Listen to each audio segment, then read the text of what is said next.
Paz do Senhor, amados irmãos, graças a Deus por mais esta oportunidade que o Senhor nos dá de poder fazer mais esta aula, aula núcleo, onde nós vamos falar sobre as lições e também sobre os gráficos referentes às lições.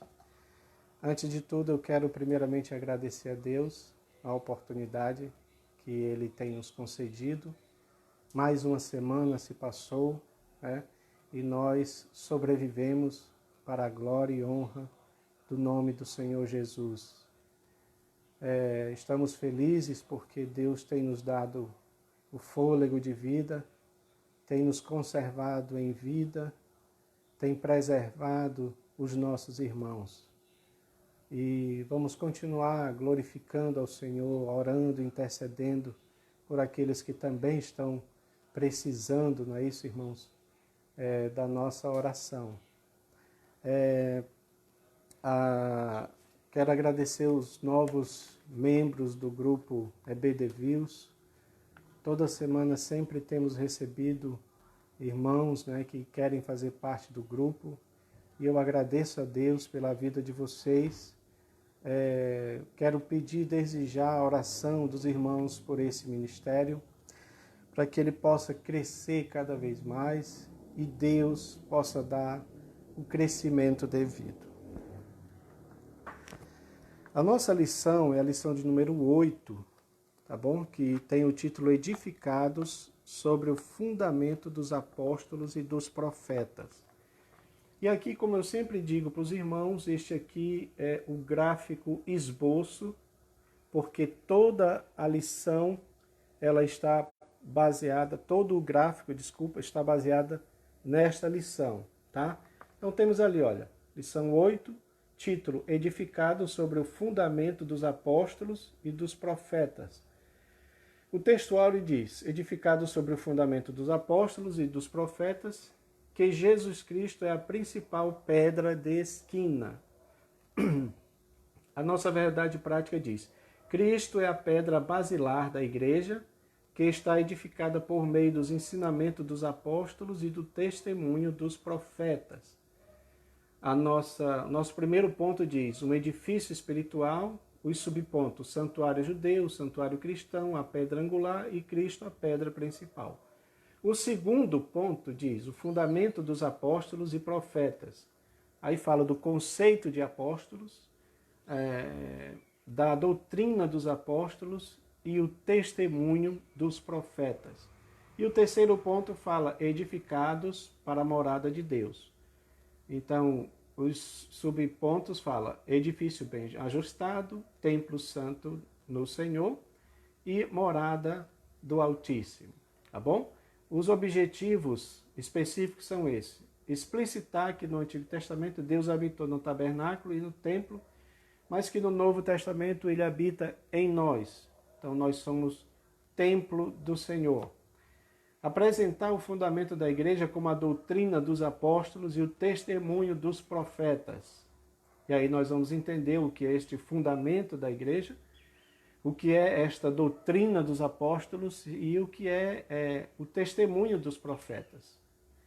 E, por fim, refletir que somos templo do Espírito Santo e devemos viver em santidade. Então, os irmãos perceberam aí que as palavras-chave, dessa lição é fundamento, apóstolos, profetas e principalmente a pedra angular, ou a pedra de esquina, que é Jesus Cristo. Tá bom? Então, amados, para nós irmos direto no tema, no assunto, antes disso eu quero só apresentar para os irmãos, vocês sabem, a nossa leitura bíblica em classe está em Efésios, capítulo 2, versículo 20 a 22, e Mateus, capítulo 7, versículo 24 a 27, que é exatamente esse gráfico aqui que eu postei lá no grupo, e os irmãos que ainda não pegaram, pode pegar, eles estão lá, tá bom? Esse gráfico ele fala dos dois alicerces, que é justamente esse assunto aqui que Jesus traz para nós, relacionado ao homem prudente, o que ouve a palavra, e pratica, e o que ouve, mas não pratica, tá? Então, tudo isso aí está dentro deste assunto, tá bom? O nosso primeiro ponto fala sobre isso, né? Jesus Cristo, o edifício espiritual, né? Está falando do edifício espiritual. O santuário judeu. E aí, nesse ponto, é que eu gostaria de mostrar esse outro gráfico, porque na realidade, esse último aqui que eu postei para os irmãos, tá? Porque vai falar do templo físico e do templo espiritual, embora eu quero entrar com este gráfico lá no final, tá bom, irmãos? Então preste atenção, aqui vai falar do templo físico, né? Especialmente quando ele vem de lá, como tabernáculo, eu vou explicar isso depois, né? E vem aqui para o templo construído por Salomão. Então ele fala do santuário judeu, né? Santuário judeu é porque, na verdade, irmãos, eu estou fazendo assim um apanhado, tá bom? Um registro, digamos assim, das origens.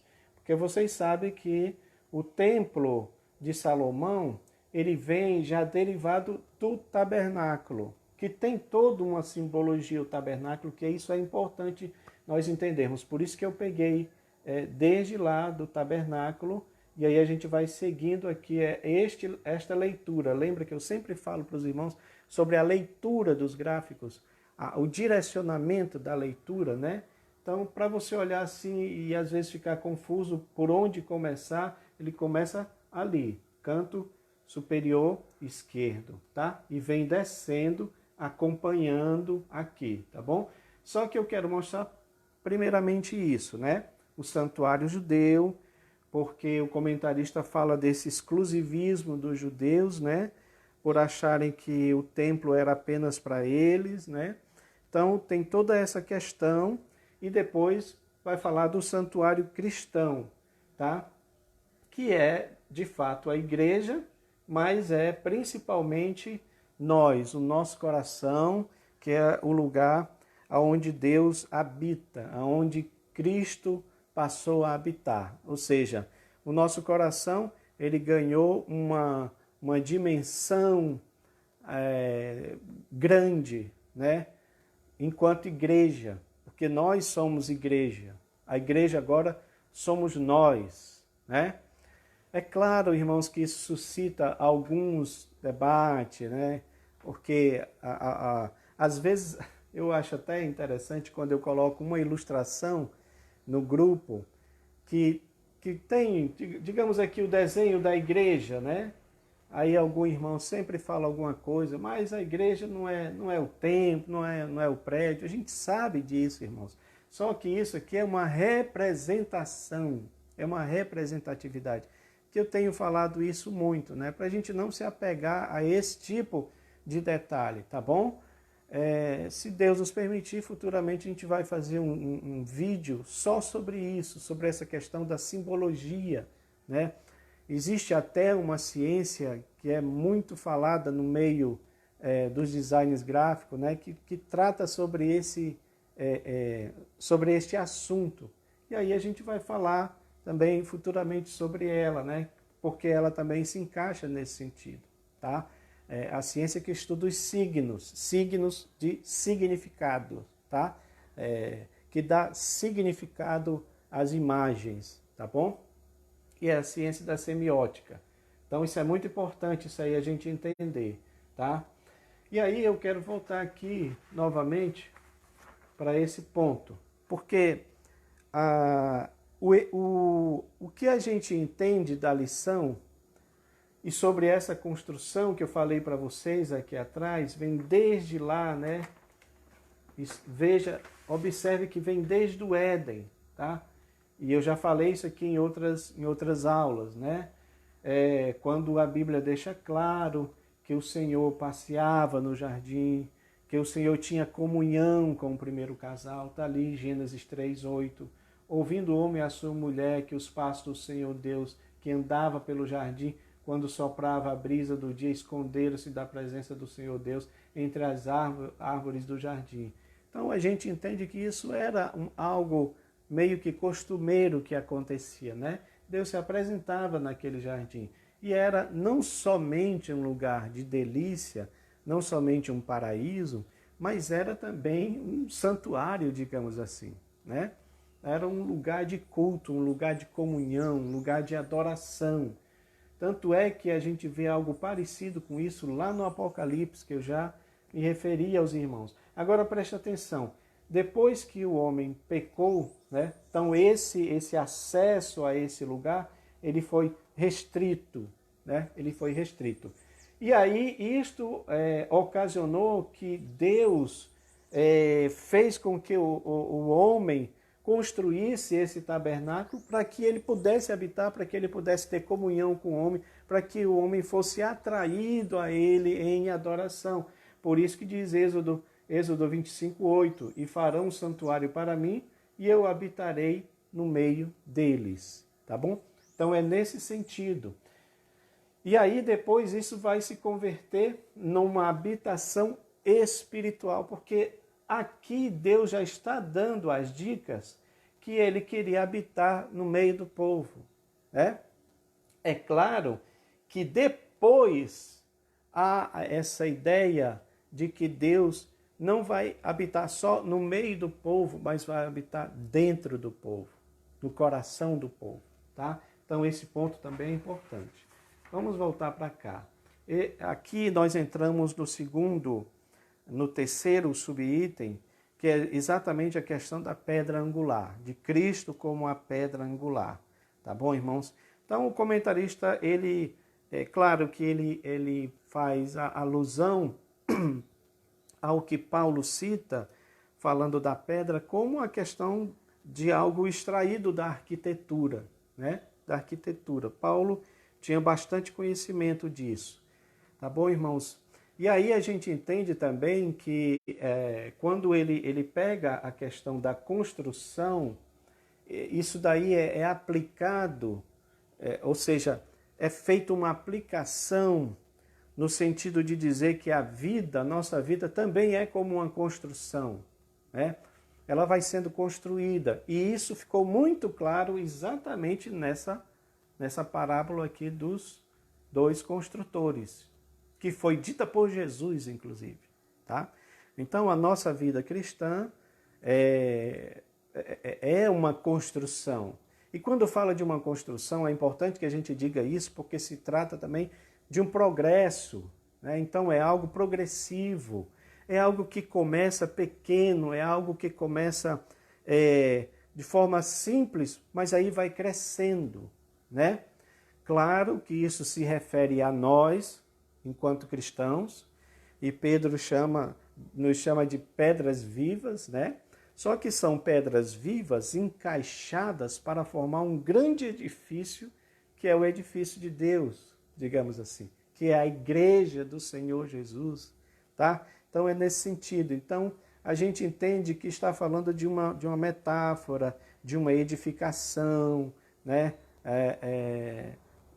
Da forma como Jesus se expressou e da forma como Paulo também se expressa. Mas tem outros detalhes aqui, meus irmãos, que são muito importantes também nós entendermos, né? A questão da pedra angular, né? Então eu fiz esse gráfico aqui para mostrar sobre isso. Essas são duas representações de como a pedra angular ela era utilizada. Então aqui quando vai se fazer um arco, né? Essas pedras, elas são colocadas primeiro, tá bom? E aqui é deixado espaço para que se encaixasse esta última pedra, que era ela quem ia fazer, digamos assim, a conexão com as duas outras partes, né? Ela ia fazer esta liga, esta conexão com as duas partes. E ela era chamada então de pedra angular, porque ela vai se encaixar neste ângulo, certo? Tá bom? Então é nesse sentido aqui, tá? Indica algumas construções, as paredes que formavam esquinas eram unidas por algo no alto, por alguma forma de pedra. Que é isso aqui que eu coloquei para vocês na descrição, né, do Champlin, que fala sobre isso, na enciclopédia dele. Tá bom? Mas esse outro ponto aqui também é importante, essa outra expressão da pedra angular. É muito interessante, tá? Então, a pedra angular, nesse sentido aqui, a gente pode dizer que ela era a pedra fundamental, digamos assim, ou também chamada pedra de esquina. Por que ela era pedra de esquina, irmãos? E eu fiz aqui desenhado para os irmãos também entenderem, olha. Essa pedra, ela tinha que ser bem talhada, ela tinha que ter as medidas exatas, ela tinha que ser bem correta, tá? Por quê? Porque é através desta pedra que ela ia servir de base para todas as outras que fossem colocadas após ela, tá? Então, por isso que ela é também chamada de pedra de esquina, porque ela ficava na esquina, tá? E ela ia servir de esquadro, né, para as outras pedras, tá bom, irmãos? Então isso é importante a gente entender, porque existe aqui uma aplicação espiritual muito importante. No caso aqui, Paulo ele fala dessa pedra de esquina que ela também ela vai fazer este fundamento, tá, dos profetas e dos apóstolos. É isso aqui que a gente vai falar daqui a pouco, tá? Por isso que ela é importante, o entendimento, irmãos, sobre esta pedra. Porque ela vai servir de base, ela vai servir de referência para todas as outras pedras. Imagine que aqui está eu, está você, estamos nós, está a igreja. Nós nos baseamos em Jesus, porque Ele é a nossa referência. Ele é o nosso referencial maior, acima de todos. Eu sei que hoje, às vezes, nós gostamos de nos basear, né, na vida de pessoas importantes, de repente um pastor famoso que prega bem, que ensina bem, ou de um cantor gospel que você gosta muito, né, de uma cantora que você gosta muito, e também um político que você gosta muito, né? E hoje nós estamos vivendo esse tempo tão difícil em que a igreja do Senhor está passando, né? E eu volto a dizer, irmãos, que nós estamos vivendo assim um período de polarização muito grande, né? Porque em tese as pessoas estão se baseando em uma determinada pessoa como se fosse alguém que pudesse ou que fosse salvar toda uma nação. Então nós temos que ter cuidado em relação a isso, né? Temos que ter cuidado porque o nosso referencial é Cristo. Ele é que é o nosso referencial. Por que ele é o nosso referencial? Porque ele não vai errar. Porque ele é perfeito. Um pastor vai errar, um cantor gospel vai errar, uma liderança, seja qualquer que seja a liderança, ela vai errar. E sabe o que acontece quando nós não estamos firmados na rocha inabalável, na pedra de esquina que é Jesus? Nós vamos nos decepcionar. Nós temos aí na história evangélica muitos casos de pastores, né? Pastores inclusive americanos também, né? Que fracassaram, que tiveram suas quedas. E muitas pessoas gostavam tanto desses pastores que até esfriaram na fé quando viram, né, que aquele pastor teve um declínio espiritual. Né, irmãos? Aqui no Brasil também isso aconteceu, né? Pastores que tinham uma projeção na mídia, né? Que estava aí o tempo todo pregando, inclusive em emissoras de televisão, né? E aí quando tiveram o seu declínio também foi algo desastroso, porque muitas pessoas, crentes, né? Tiveram aquela decepção. E é claro que a gente se decepciona de certa forma. Mas eu quero incentivar os irmãos novamente para que a gente olhe para Cristo como a pedra de esquina, porque ela é perfeita, irmãos. Esta pedra, ela é perfeita. Eu coloquei no grupo, e eu quero citar aqui para os irmãos, Cristo como a pedra. Ele para Israel, para a igreja e para os gentios, né? Que é aquele grupo das profecias bíblicas que eu falei para vocês, né? Deus trata com Israel, Deus trata com os gentios e Deus trata também com a igreja, né? Então, para Israel, o que é Cristo para Israel? Ele é a rocha de ofensa, a pedra de ofensa, né? E de tropeço. Está lá em 1 Pedro 2,8, 1 Coríntios 1, 26, Isaías 8, 14, 15. E por que ele é pedra de tropeço? Porque Israel esperava um Messias poderoso, né, montado num cavalo branco, que fosse uma espécie de Davi, que viria então para libertar eles do jugo romano. Só que não foi assim. E se vocês pararem para pensar, irmãos, até mesmo alguns discípulos ou pessoas que conheciam Jesus tiveram essa decepção. Ora, eu quero citar aqui o caso de João Batista. João Batista foi aquele personagem que, né, ele é conhecido como aquele que veio abrir o caminho para entrar o rei, né? O rei, porque ele seria aquele que viria para anunciar, tá bom? Como um arauto que veio para anunciar a vinda do Messias, do rei. Tanto é que quando ele era questionado se ele era o Messias, ele disse, não, eu não sou o Messias. Ele ainda vem aí, eu nem sou digno de desatar, né, as suas alparcas. Mas o que acontece? Quando Jesus se manifestou e que ele chegou a batizar Jesus no Rio Jordão, vocês conhecem a história, houve uma voz do céu, este é o meu filho, amado em quem eu me comprazo. Ou seja, houve toda uma confirmação de que, de fato, Jesus era o Messias. Pergunto eu para os irmãos que estão ouvindo aí, havia alguma dúvida, ou deveria haver alguma dúvida na vida de João Batista em relação à pessoa de Jesus, se ele era ou não o Messias? Penso eu que não.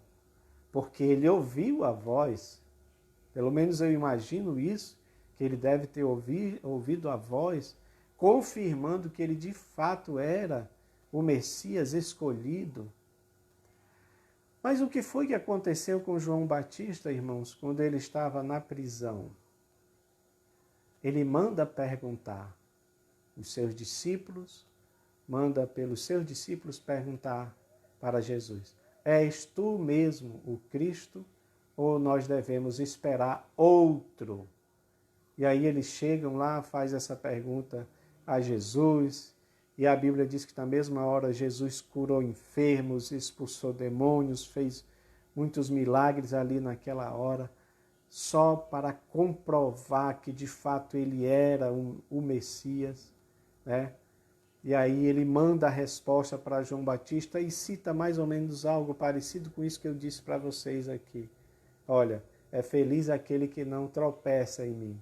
Por quê? Porque Israel tropeçou no Messias, tropeçou na rocha, na pedra que era Cristo, né? Uma pena. E tem muita gente que até hoje tropeça em Cristo. Em que sentido? Quando não entende o seu evangelho, quando não entende a sua doutrina, quando não entende, aleluia, o que ele quer dizer na sua palavra. Isto é tropeçar no evangelho.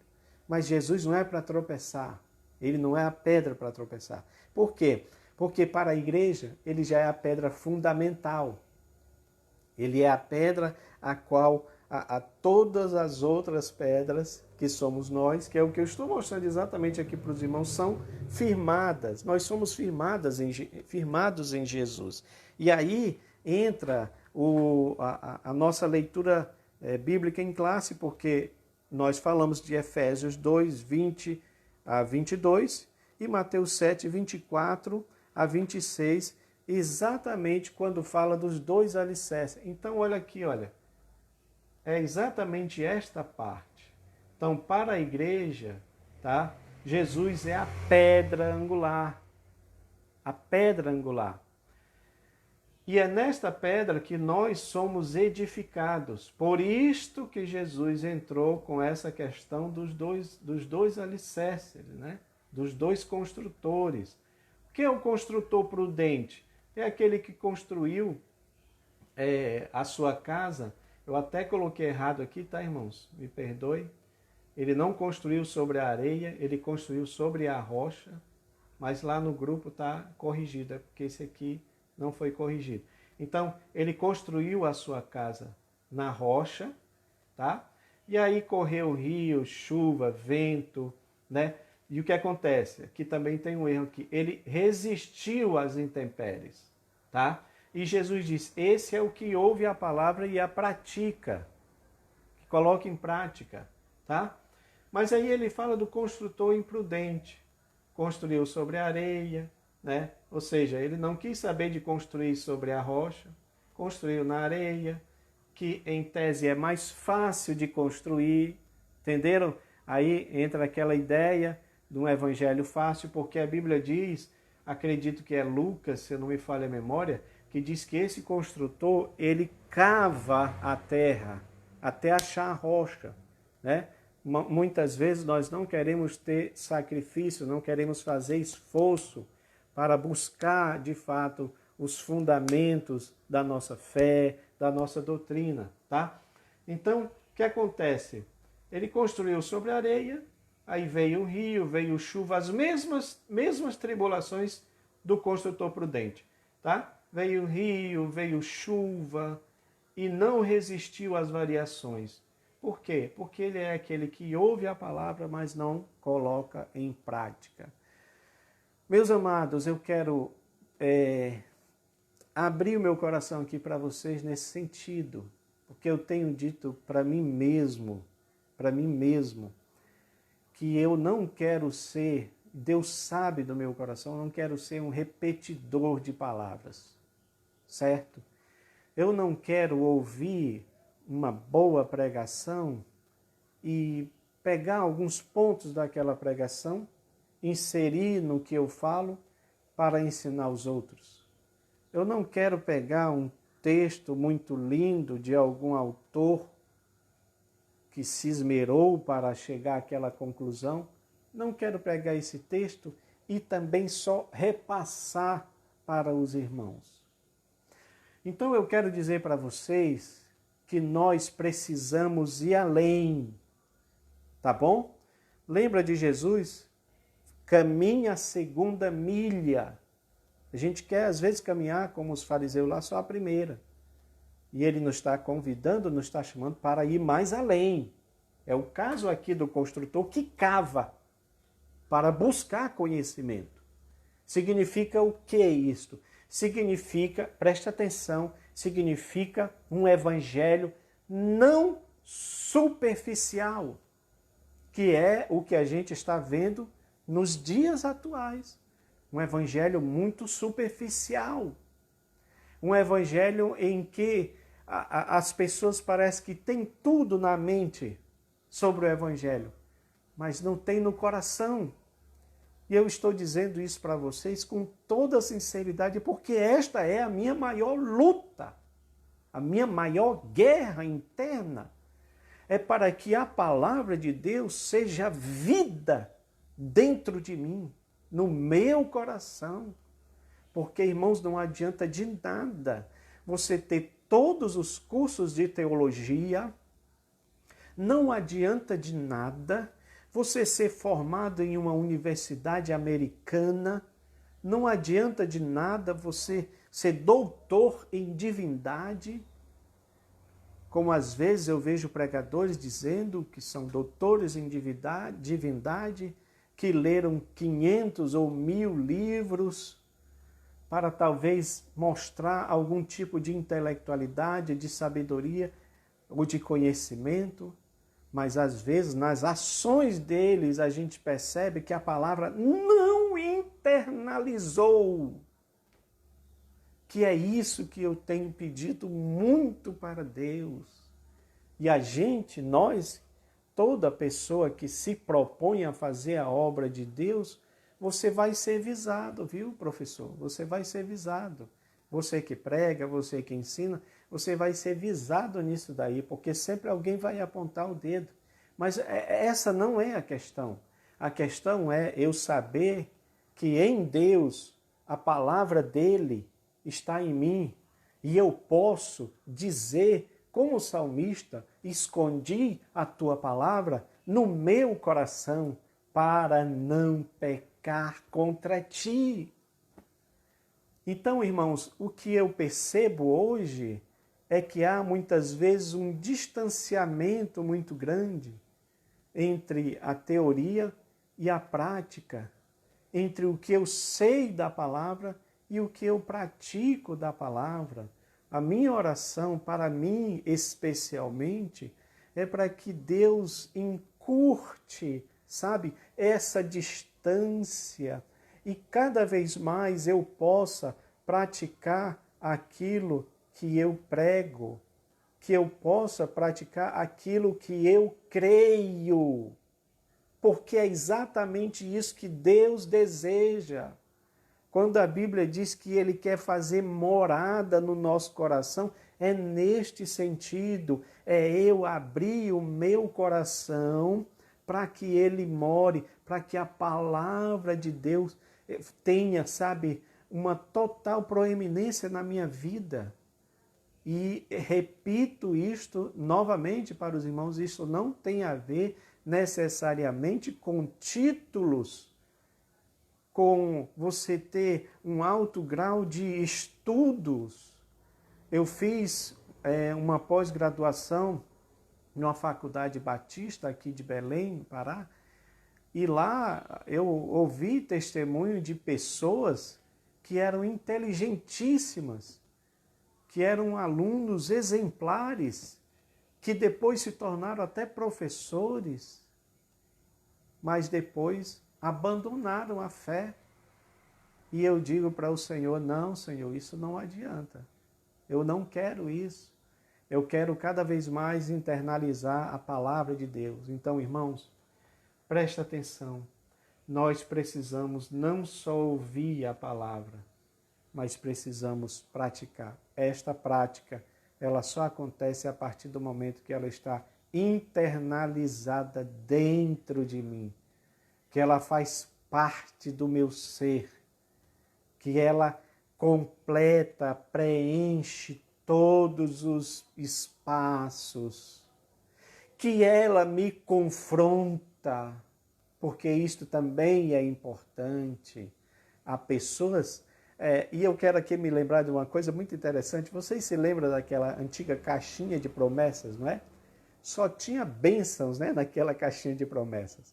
Alguém deveria criar uma caixinha de exortação também, porque a Bíblia também tem muita exortação. E é importante que tenha. Por quê? Porque Deus vai estar falando comigo. Deus vai estar me moldando. Presta atenção.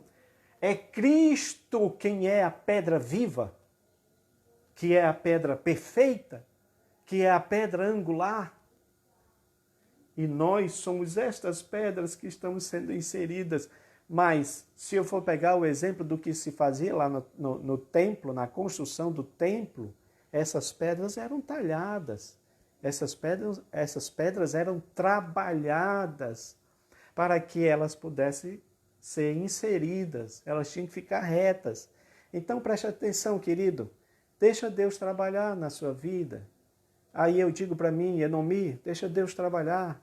Algumas vezes Ele vai aparar algumas arestas, Ele vai cortar alguma coisa que não está bem, vai doer, a gente vai chorar. Mas é bom, porque a Bíblia fala sobre isso. Ora, se o pai castiga o seu filho porque quer o seu bem, será que Deus também não pode fazer isso conosco? Né?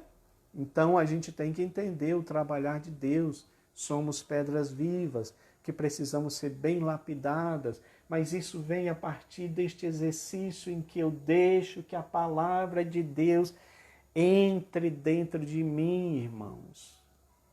Irmãos, quando a palavra de Deus está dentro de nós, como um exercício vivo, né, da minha comunhão com Deus, ela vai me moldar, ela vai me transformar, ela vai me orientar, porque ela é esta luz, né, que ilumina o nosso caminho. A palavra de Deus é muitas coisas. E todas essas coisas vão entrar em evidência em nós a partir do momento que nós deixamos, que nós ouvimos a palavra e que nós deixamos que ela seja internalizada dentro de nós. Eu oro ao Senhor para que todos os irmãos que estão nos ouvindo agora permita que a palavra de Deus faça essa mudança. E nós estamos precisando, meu querido, estamos precisando. Primeiro porque há uma gama de evangelhos estranhos sendo ensinados por aí. E nós precisamos, sim, nos proteger desses falsos evangelhos. Como é que fazemos isso? Com a palavra de Deus. Através da palavra de Deus. Tá bom? Então, meus amados, vocês entenderam esse conceito aqui, né?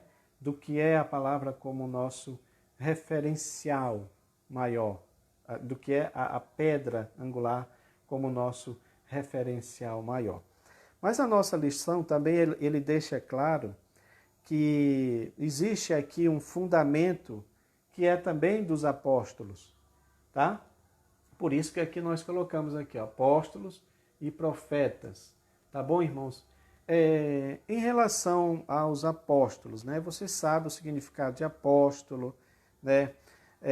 Aquele que é enviado, aquele que é o mensageiro. E aí também há uma polêmica, porque alguns tentam colocar esse título de apóstolo, né, nos dias de hoje, mas a gente entende realmente, a maioria dos estudiosos compreende essa questão que apóstolo está se referindo aos 12 apóstolos, porque estiveram com Jesus, porque foram aquelas pessoas que foram enviadas por Cristo, porque foram aquelas pessoas que foram discipuladas diretamente por Jesus. Paulo, ele talvez pode entrar aí, mas ele até diz que se considera como um abortivo, né? Apóstolo do Senhor, em que sentido? Porque ele foi chamado ali já no final, né? Depois que Jesus tinha sido assunto aos céus, e aí Jesus aparece para ele, mas certamente ele também é considerado um apóstolo, tá? Mas depois disso, nós não podemos dizer que existe apóstolo nos dias de hoje, né? Tem alguns aí que se intitulam, né, apóstolos, colocam até outros títulos assim mais pomposo, porque me parece que tem muita gente que gosta dessa questão de títulos, né? De titularidade, né? E Jesus, ele nunca, parece, pelo que eu vejo no Evangelho, ele nunca foi, né, ligado a essa questão de titularidade, tá? Então, aos apóstolos foi confiado o ministério da palavra. Por quê? Porque eles eram também discípulos. Eles aprenderam com o seu mestre, não é isso? Que é Jesus. E o mestre ia sair de cena, ou seja, ele iria ser assunto aos céus. Aí o que é que ele faz? A grande comissão. Ide, fazei discípulo de todas as nações.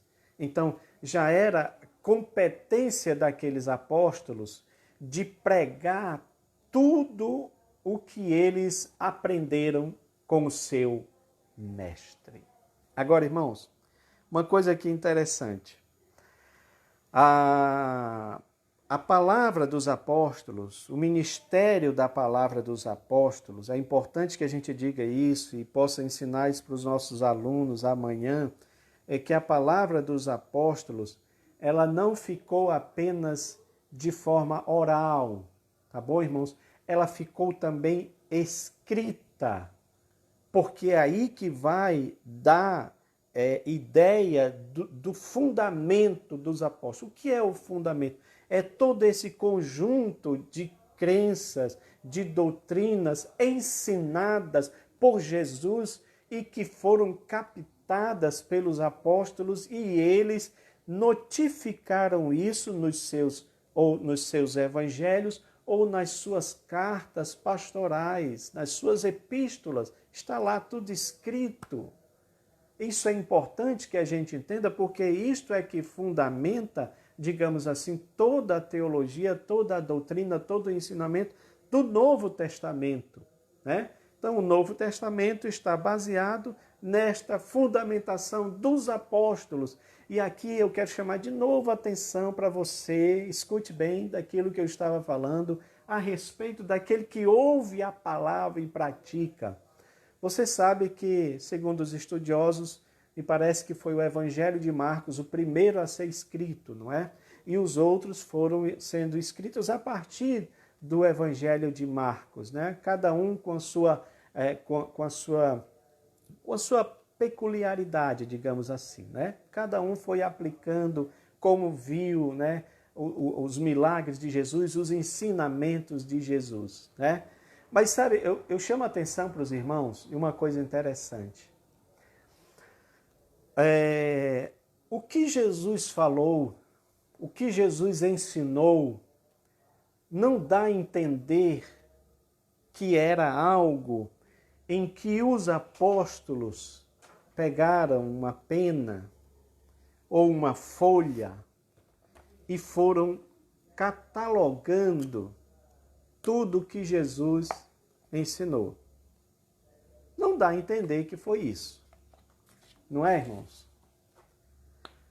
Aí eu pergunto para vocês, como foi então que os apóstolos, que os discípulos, lembraram-se de tudo que se passou com eles? Eu vou dar um exemplo para ficar mais claro. Imagine você num barco com Jesus e aquela tempestade enorme. Será que tinha algum apóstolo escrevendo ali no meio daquela tempestade o que estava se passando? Não. Assim mesmo com as demais coisas que aconteceram no ministério de Jesus. E como foi então que se procedeu esta documentação que deu esta fundamentação dos ensinos dos apóstolos, que é o Evangelho, que formou o Evangelho de Jesus, justamente por causa do Espírito Santo. Ele vos fará lembrar de tudo quanto eu tenho ensinado a vocês. Olha como a participação do Espírito Santo nesta introspecção da palavra é super importante, irmãos. Nós não podemos, é por isso que eu digo que existe, na faculdade a gente tinha muito esse debate, porque geralmente são cessacionistas, né, e não acreditam na continuidade dos dons espirituais. Então a gente tinha esse debate porque, de fato, há um ponto em que, quando você pensa as coisas de Deus apenas de maneira técnica, você não vai alcançar uma plenitude importante que você deve alcançar. Por quê? Porque existe o aspecto espiritual, da experiência. Então, o que os discípulos tiveram foi experiência com Cristo, com a palavra viva com eles. Você se lembra dos discípulos no caminho de Emaús? Jesus se apresenta para eles, né? E vai descortinando toda a Bíblia para eles. Não era isso que estava escrito nos Salmos, nos profetas, a respeito do Filho do Homem? Não era isso que era para acontecer? E foi descortinando tudo ali para eles.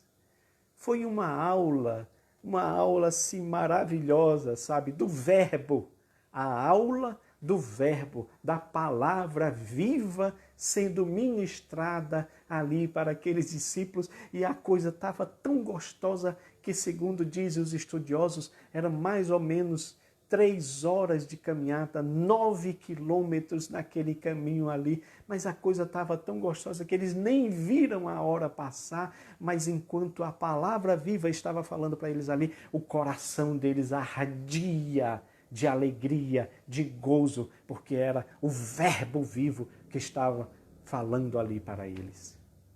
Meus amados, é por isso que é importante nós nos apegarmos a estas verdades.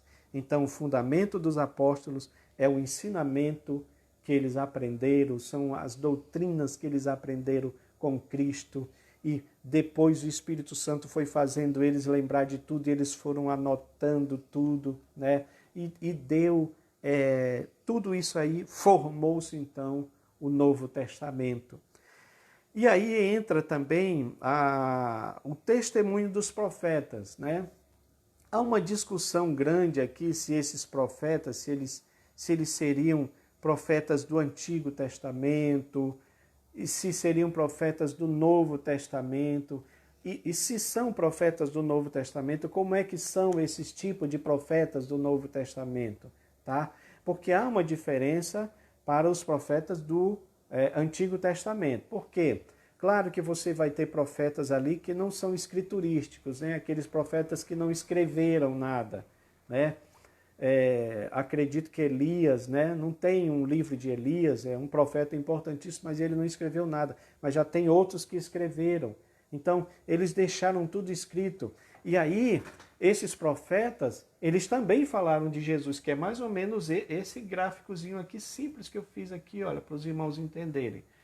Só que tem uma coisa interessante, e aí que eu queria que os irmãos ponderassem. Vocês é que vão decidir o que vocês acreditam nesse sentido, né? Se esses profetas que ele fala são profetas do Antigo Testamento, se é profetas do Novo Testamento. Se for profetas do Novo Testamento, então a gente pode dizer que eram aquelas pessoas que eram usadas no dom de profecia, porque também estes profetas, vamos colocar assim, se formos comparar com os apóstolos, não tem nada escrito deles.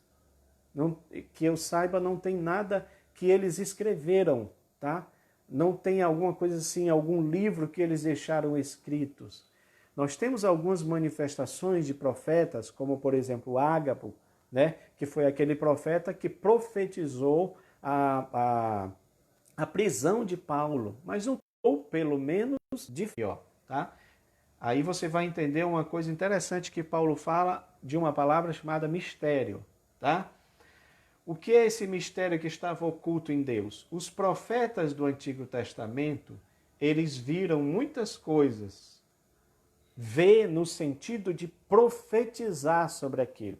Então, eles profetizaram sobre o nascimento de Jesus, está lá, nós sabemos disso, né? Eles viram esse pico da profecia, então eles puderam vislumbrar, puderam pregar, puderam profetizar sobre isso, tá bom?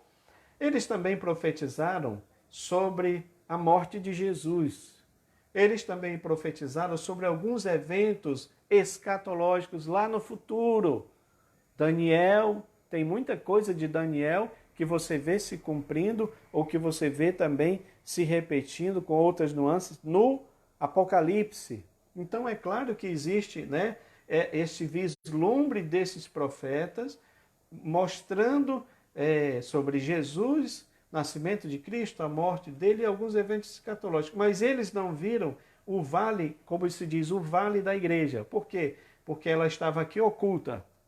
Não existe nada, você pode pesquisar, eu não sou dono da verdade, tá, irmão? Mas você pode pesquisar e depois ver se tem alguma coisa dos profetas em que eles profetizam acerca da igreja.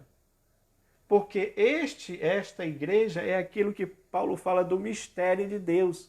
E ele ainda diz, e eu me refiro à igreja, tá? Então esse aqui é o mistério de Deus. Por que mistério? Porque estava oculto. Então, quem era o responsável por proclamar, por pregar sobre esta igreja, sobre este mistério? Exatamente tanto os apóstolos quanto os profetas do Novo Testamento. Que é o que a lição diz aqui, olha, para você poder conferir o que diz aqui. Ele diz aqui que a palavra grega profetes significa proclamador e intérprete da revelação divina. Ou seja, o que ele vai fazer? Ele vai falar de outras profecias? Ele vai colocar outro fundamento além do que já está colocado? Ele vai escrever outras coisas que muitas vezes, pelo que a gente vê aí, são até contrárias ao que já está profetizado? E se a gente pegar o texto de João, ele diz claramente, a palavra de Deus diz claramente que não é para acrescentar nada da profecia daquele livro, né? Se refere a Apocalipse, mas a gente pode dizer a todo o conjunto também do que já foi profetizado. Então, qual era a ideia desses profetas? Eles eram proclamadores da palavra de Deus. Eles iam proclamar a palavra de Deus. E aí eu acho interessante porque tem um texto, irmãos, que fala sobre isso, né? Que se não houver profecia, o povo se corrompe. E é claro que alguns interpretam esse texto, não havendo profecia, o povo se corrompe, como aquela ideia de você estender a mão, de você ser usado no dom de profecia, tá? Mas não é isso que o texto se refere. Se refere à proclamação da profecia. É como se estivesse dizendo, se não houver proclamação da profecia, o povo se corrompe. E em que sentido proclamação da profecia? Porque o profeta de Deus, de hoje, pelo que eu entendo, ele não vai falar uma coisa que está escrita só como uma repetição. Não, ele vai proclamar aquilo. Ele vai dizer que aquilo vai acontecer porque já está escrito. Ele não vai falar uma outra coisa diferente. Tem um monte de gente aí se dizendo profeta de Deus, fazendo live, fazendo um monte de coisas, e eu não estou falando do dom de profecia, tá bom, irmãos? Que eu sei que Deus revela. Mas eu estou falando daquelas verdades que são colocadas, né, que já foram colocadas. Por exemplo, existe um monte de profecias aí a respeito da vinda de Jesus. E a pessoa diz que Jesus marca data, tem várias igrejas aí, né, seitas, que marcaram datas da vinda de Jesus, que foram profetizadas por pessoas que se diziam profetas e sabe o que aconteceu? Nada. Jesus não veio. Por quê?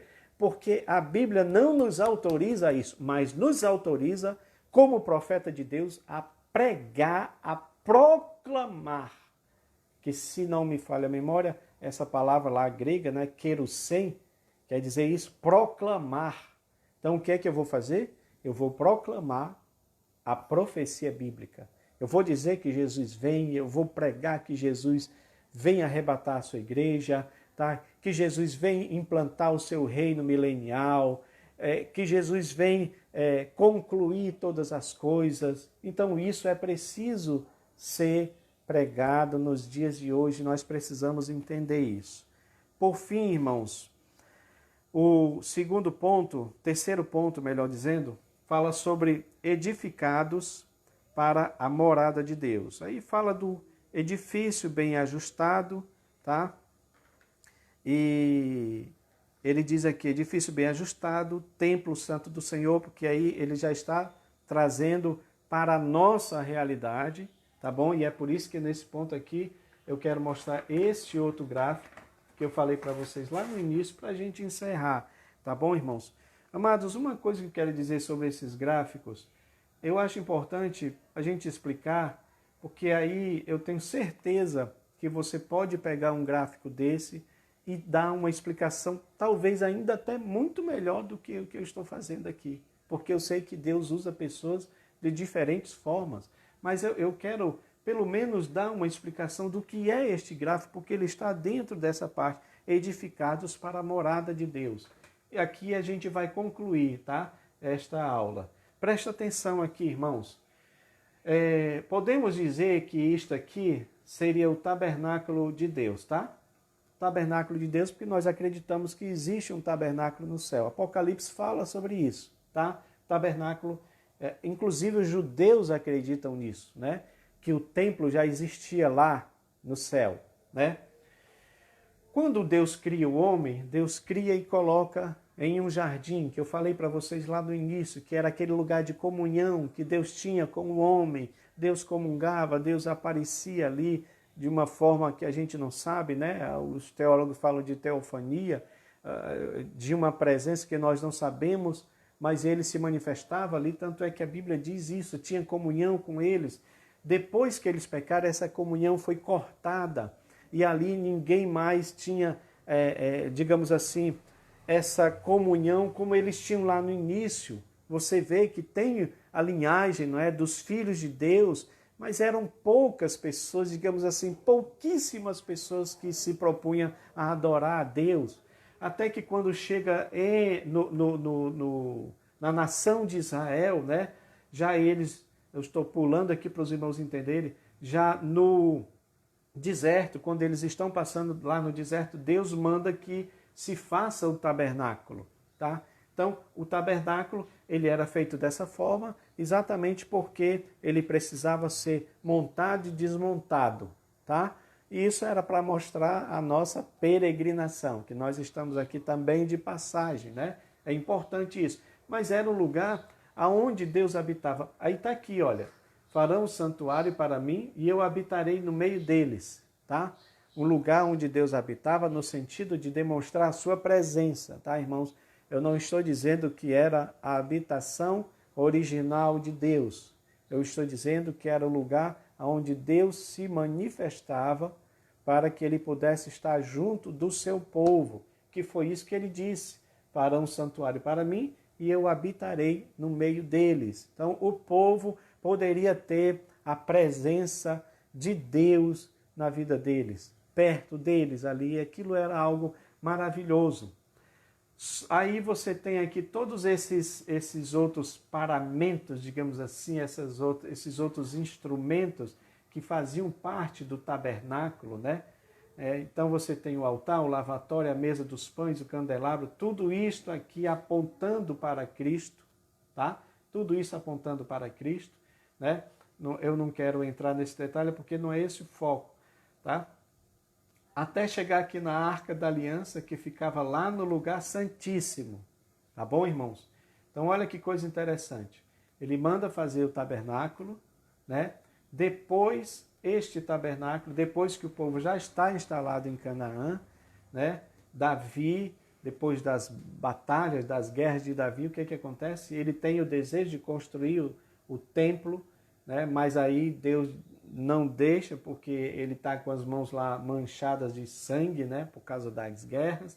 Mas quem ia fazer isso era Salomão. Então o que acontece? Nós temos aqui o Templo de Salomão, já um local fixo, tá bom? E aí tem todo um texto tão lindo de Salomão, né, que ele fala sobre isto, né, sobre se o povo fosse levado cativo, se o povo fosse assolado por pestes, até um dia desse, nas nossas orações, nós lemos esse texto para lembrar disso, né? Então, se o povo tivesse cativo, e aí se o povo orasse em direção a esta casa, Deus ouviria a sua oração. E aí eu acho lindo, irmãos, porque você tem aí Daniel orando 3 vezes ao dia na janela, em direção ao Templo de Jerusalém, porque ele lembrava desta oração de Salomão. Aí sabe o que aconteceu? Deus ouviu a oração de Daniel, né? Então, olha só, irmãos. Mas a gente sabe que isso não foi suficiente. Por que que não foi suficiente? Porque eles começaram a divinizar o templo, né? Eles valorizavam mais o templo do que a presença de Deus no templo. E a bem da verdade é que no tempo de Jesus, acredito eu que a presença de Deus nem mais estava tão evidente, né, neste templo. A prova disso é que o templo seria assim destruído. Os discípulos, vê que quando eles saem do templo, né, mostra a construção, a arquitetura do templo. E Jesus disse: olha, vocês estão vendo tudo isso aí? Não vai ficar pedra sobre pedra que não seja derribada. Interessante também que Jesus faz esta mesma comparação do templo em relação a ele. Destrua este templo e em 3 dias eu reconstruirei. E eles não entenderam o que Jesus quis dizer, porque ele estava falando dele mesmo, né?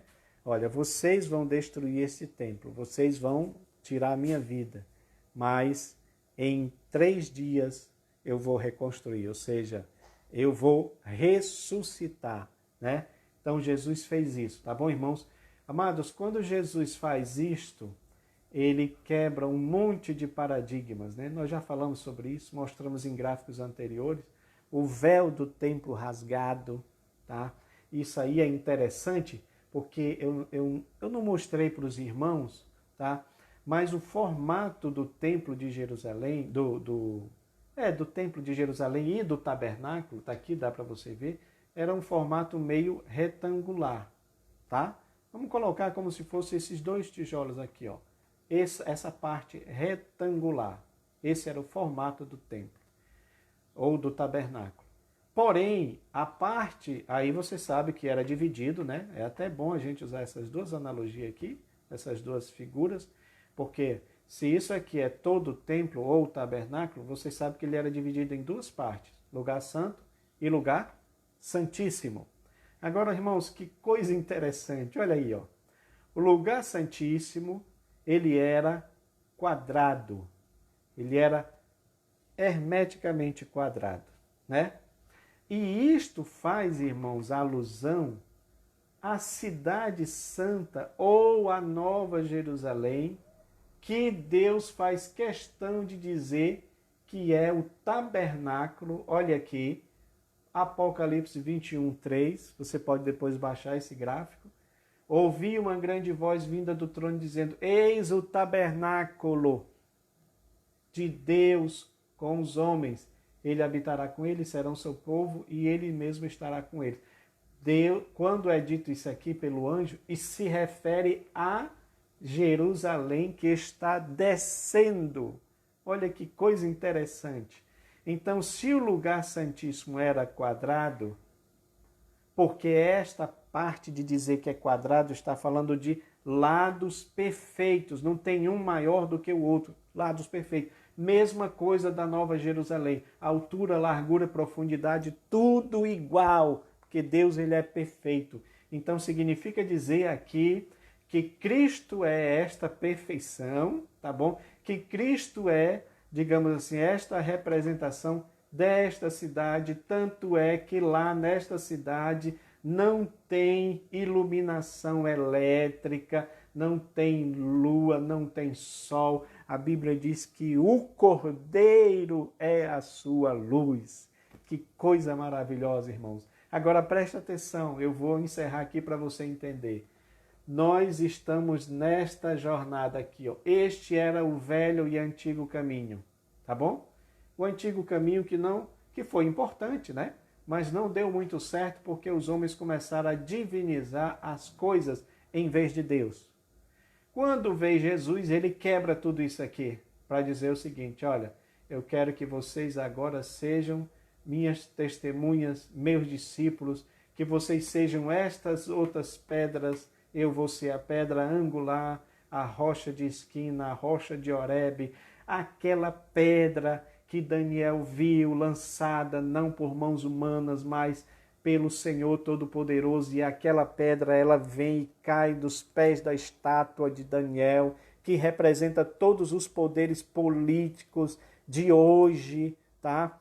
Daquela época, mas também representa os de hoje, porque ele tem uma extensão e que vai culminar com o poder político do anticristo. Então, Cristo, esta pedra, ele vem e destrói nos pés da estátua, e a Bíblia diz que esta pedra, ele destrói a estátua, ou seja, ele vai destruir o poder do anticristo, e esta pedra, ela vai crescer e se tornar uma grande montanha em toda a terra. Aí vai se cumprir aquilo que a palavra de Deus diz: como as águas cobrem o mar, o conhecimento da minha glória há de encher toda a terra. Mas isto porque Cristo está, através do seu sacrifício, do seu exemplo, nos levando para um novo e vivo caminho para nos apresentar a Deus.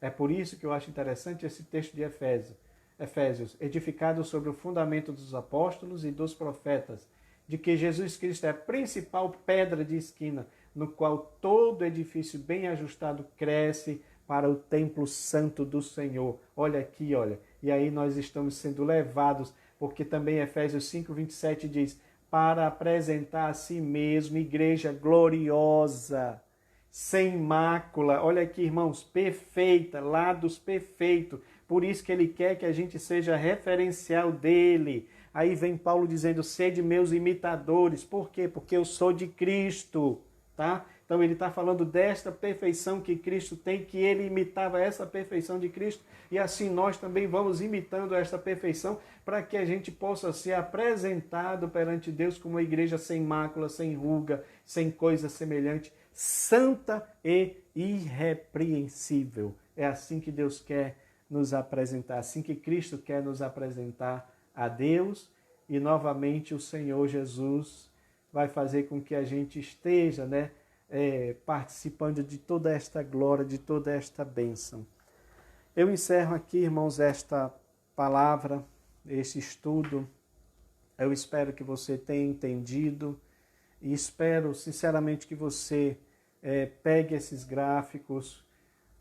Eu não tenho problema nenhum que os irmãos compartilhem, que os irmãos imprimam, que os irmãos ensinem sobre ele. Aliás, eu fico muito feliz quando eu vejo os irmãos ensinando sobre eles. Outro dia eu vi uma amada irmã, ela me pediu para me fazer uma capa, porque ela estava pegando todos esses gráficos e catalogando e fazendo uma espécie de um livro, né? Ela pegou os gráficos e encadernou e fez uma capa. Então isso é bonito, né, de nós vermos que a palavra de Deus está sendo usada, está sendo utilizada.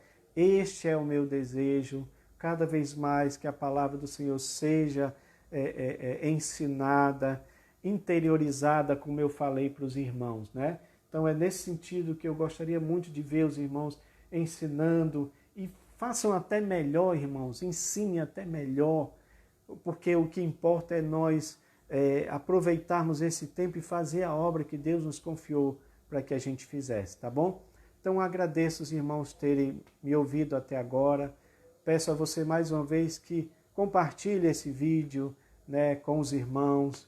Nós vamos tentar colocar novamente no grupo, no canal do YouTube, e a ideia futura é que a gente faça também vídeos, né, grave vídeos com outras ideias, com outras coisas. Tem muitos outros gráficos que eu fiz que não estão dentro desta lição, mas que são importantíssimos para o nosso crescimento espiritual, inclusive gráficos relacionados à escatologia, que é uma área que eu gosto muito, né? Então são esses planos que nós temos, e eu peço mais uma vez a oração dos irmãos, que vocês orem, que vocês compartilhem, que vocês nos apoiem, que vocês, nos dê essa força para que a gente possa crescer cada vez mais neste sentido, que a palavra de Deus, seja ensinada, seja levada às outras pessoas para a glória e honra do nome do Senhor. Que o Senhor nos abençoe e que você tenha uma boa semana